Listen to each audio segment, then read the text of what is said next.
which is what makes it unbelievable. That's all it is. Oh my God, I could listen to this. It's a music video.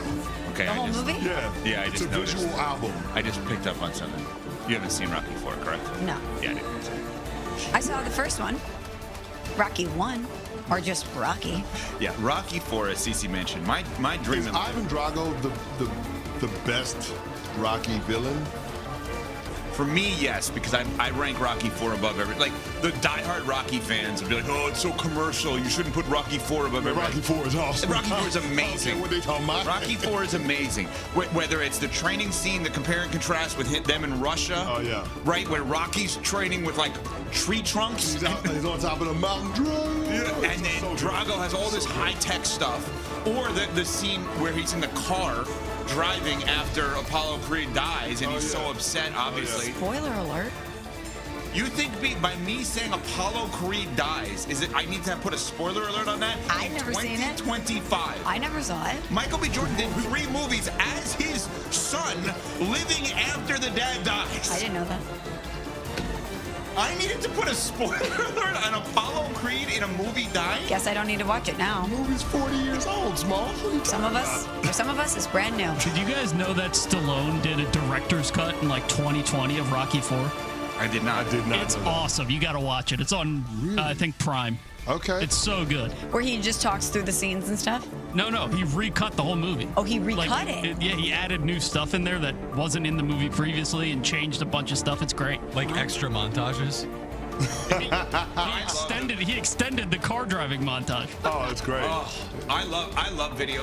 One of the reasons, like, I'm actually relatively new to Instagram, which at Evco Radio, if you want to follow me. One of the things that I like about it is you can create video montages. Like, I don't know how to edit video and put music to it, except on Instagram, and I love that. One of my, like, I had 3 or 4 dreams in life. To do what we're doing, so check. To be a pizza delivery guy, which my parents didn't allow me to because it was their car. There's still time. Right? There's still time. I would consider doing that for sure. To coach basketball or to score movies. Like, I would love to create, and Rocky 4 probably subconsciously was one of the biggest inspirations. It had to have been, right? doubt.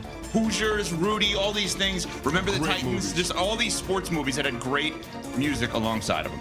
We are Unsportsmanlike, presented by Progressive Insurance. Progressive Insurance offers 24/7 protection when you bundle home, auto, and motorcycle. Learn more at Progressive.com. Something interesting happened when I said, could we potentially have an AFC Championship preview this weekend?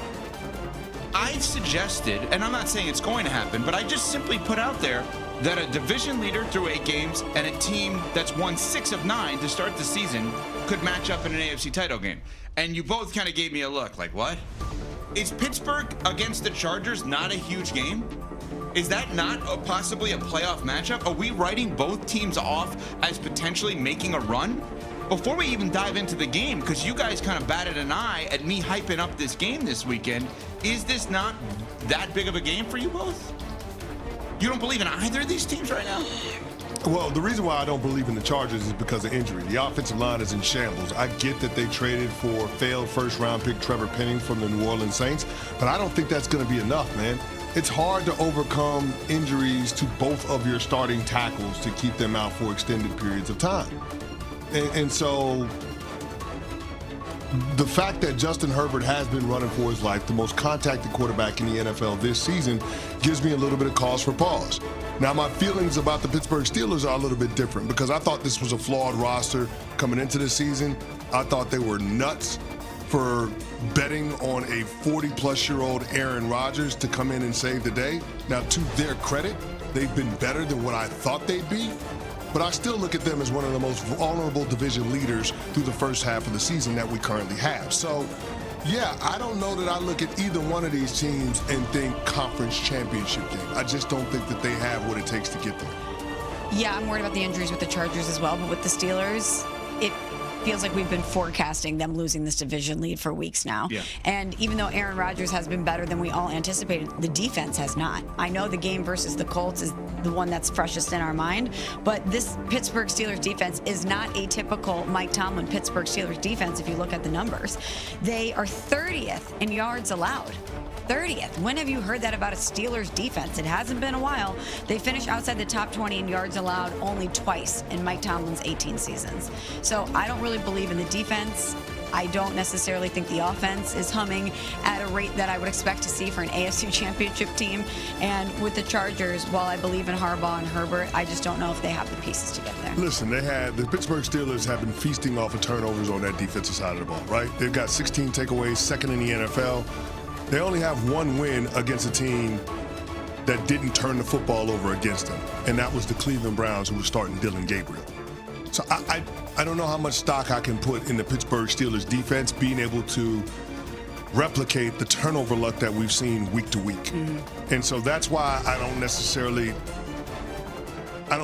believe in them as a title contender, and that's why I think there's a chance that the Baltimore Ravens can catch them for the division. I still think that is entirely on the table. Let me throw a curveball. I don't believe that either of you would change your view of the Chargers if they beat the Steelers, because I don't think either of you, clearly based on your comments, believe the Steelers are some juggernaut team.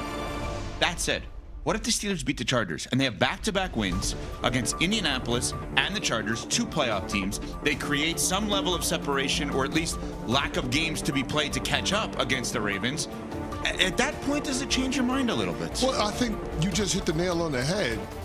With each week that passes, if they can hold serve, maintaining at least a 2-game division lead on the Baltimore Ravens, then I feel a little bit better about the Steelers. But here's the reality of the situation. They still got 2 games against Baltimore. Right. So Baltimore controls their own destiny when it comes to that matchup. And even though Mike Tomlin has had Lamar Jackson's number, again, if it's a situation where the AFC North is going to be on the line in those 2 games, I don't feel great about the Pittsburgh Steelers' chances of being able to best Lamar Jackson. I just don't. So they go to 6-3. They would have back-to-back wins against those 2 teams. They would have the only, assuming, regardless of what happens this weekend, it's probably unlikely that this is going to change. They would have the only plus differential in the whole division, and you're going to still question them. Yes. You too? Yes, because I think that speaks more to the state of the division than it does my confidence in the Pittsburgh Steelers. That's why. So Steelers and Chargers, Sunday Night Football. Neither team probably did enough around the trade deadline. I'm saying I think this is a big game. These 2 teams could hypothetically meet up in the playoffs. And what you both are saying is neither team will change your opinion about them with the win against the other team. Will it for you? Yeah, I think if the Steelers beat the Chargers on the road, I understand it's not a dominant home crowd, but it's them physically traveling and changing up routine, etc. West Coast. Yeah. Yeah, I mean, I think that I will then say, as much as I thought the Steelers blew it with that Thursday night loss, I'm back on the idea that the Steelers are going to win this division. Because you beat those 2 teams in a row. Those are competent teams. Those are good football teams. Those are 2 good wins in a row.